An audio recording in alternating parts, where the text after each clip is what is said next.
IND special में एक बार break के बाद पुनः आपका स्वागत है। और कुलपति पर कलह, जी हां, जिस तरीके से रायपुर में जो है कृषि विश्वविद्यालय के कुलपति नियुक्ति मामले को लेकर लगातार जो है कलह देखने को मिल रही है। और साफ तौर पर अगर हम बात करें तो सत्ता पक्ष की तरफ से भी तमाम आरोप जो है सरकार पर, माफ कीजिएगा, विपक्ष पर लगाए जा रहे हैं। और विपक्ष की तरफ से भी जो है कुलपति चयन को लेकर तमाम चीजें जो हो रही हैं उसको लेकर जो है सत्ता पक्ष के आरोपों को निराधार बताया जा रहा है। लेकिन बड़ा सवाल यह है कि जिस तरीके से जो कुलपति चयन की जो प्रक्रिया है वो राज्यपाल की तरफ से होनी है, राज्यपाल नियुक्त करता है कुलपति को। और अगर हम देखें तो रायपुर कृषि विश्वविद्यालय का ये पूरा मामला है और इस पर लेकर कलह भी देखने को मिल रही है, सियासत देखने को मिल रही है।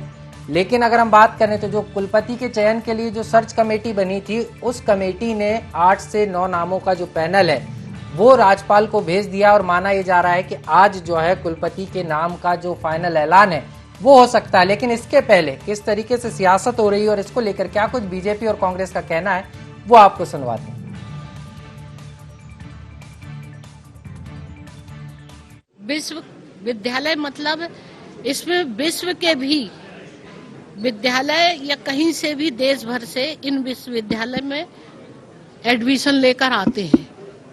और दूसरी बात है कि इसके सभी देश के सारे विश्वविद्यालय के लिए कॉन्स्टिट्यूशनल संविधान में राज्यपाल को कुलाधिपति बनाया है।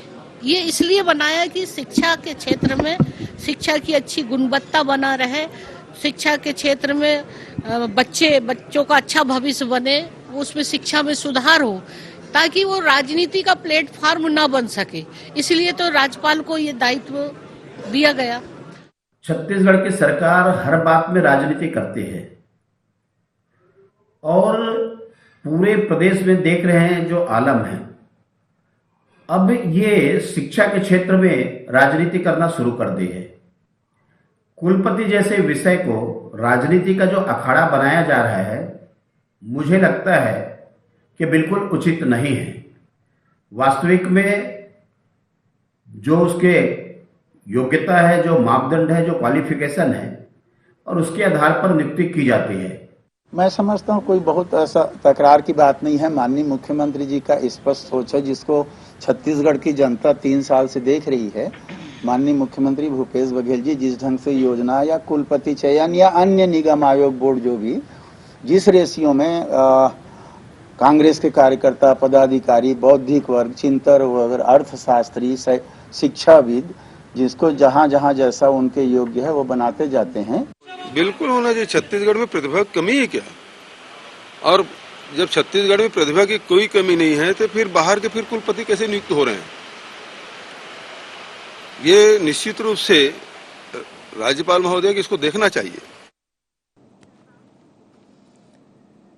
तो सीधे तौर पर अगर हम बात करें तो कुलपति को लेकर कलह मची हुई है। और ये जो पूरा मामला है रायपुर कृषि विश्वविद्यालय के कुलपति जो हैं उसके नियुक्ति को लेकर ये विवाद चल रहा है। और सीधे तौर पर अगर हम बात करें, सर्च कमेटी ने अपना काम कर दिया है।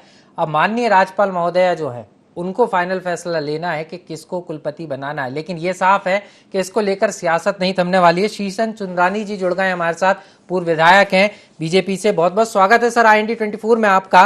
वहीं धनंजय ठाकुर जी भी हमारे साथ जुड़ गए हैं, कांग्रेस के प्रवक्ता हैं। और इसी के साथ साथ शशिकांत साहू भी हमारे साथ जुड़ेंगे जो हमारे संवाददाता हैं। लेकिन सबसे पहले शीशन सुंदरानी जी के पास चलेंगे। सुंदरानी जी, कैसे देख रहे हैं आप?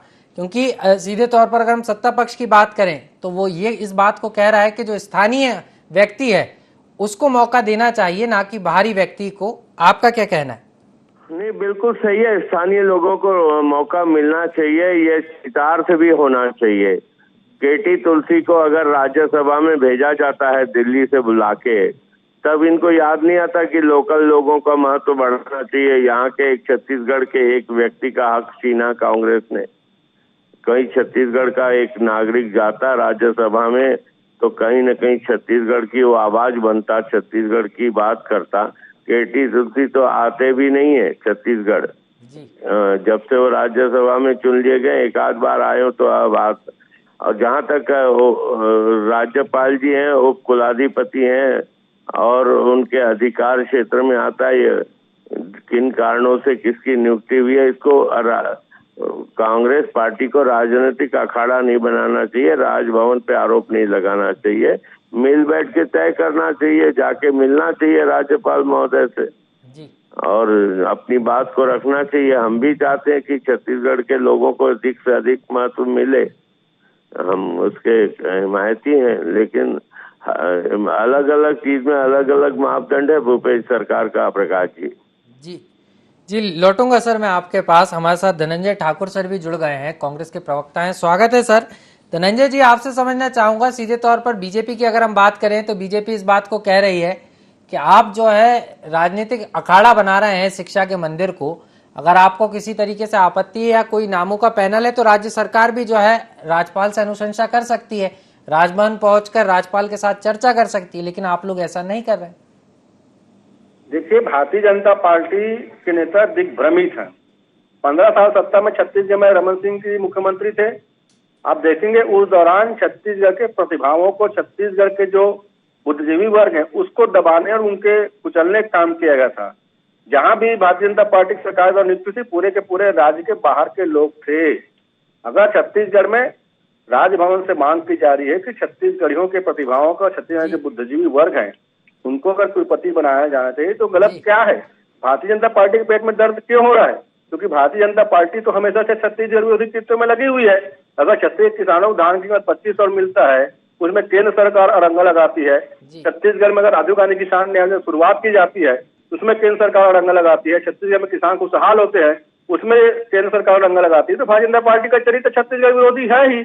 और आज जिस प्रकार से बात करें सीताराम सोरेन जी, इनको तो धन्यवाद देना चाहिए मुख्यमंत्री भूपेश बघेल जी की सरकार को, जिसके सरकार मुख्यमंत्री बनने के बाद छत्तीसगढ़ियों को आज लग रहा है कि सरकार हमारी सरकार है, हमारी बात सुनी जा रही है। 15 साल ये भावनाएं क्यों नहीं आ पाई, ये समझ में आता है। आज भी इनका छत्तीसगढ़ विरोधी कीर्ति भारतीय जनता पार्टी का है, इस पर समझ में आता है। जी बिल्कुल, लौटूंगा सर आपके पास। हमारे साथ हमारे संवाददाता शशिकांत भी जुड़ गए, शशिकांत साहू, सीधे उनके पास चलेंगे। शशिकांत, कैसे देख रहे हैं 8 से 9 नाम जो है कुलपति के लिए फाइनल हो गए, इस तरीके की खबर है, और जो अनुशंसा है, जो बंद लिफाफा है, उन नामों का पैनल कुलपति के चयन के लिए राजभवन पहुंचाया जा चुका है। मतलब अब जो फैसला है माननीय राज्यपाल जी को करना है, और माना यह जा रहा है कि शाम तक जो है कुलपति के नाम का ऐलान हो सकता है। क्या कुछ जानकारी है आपके पास?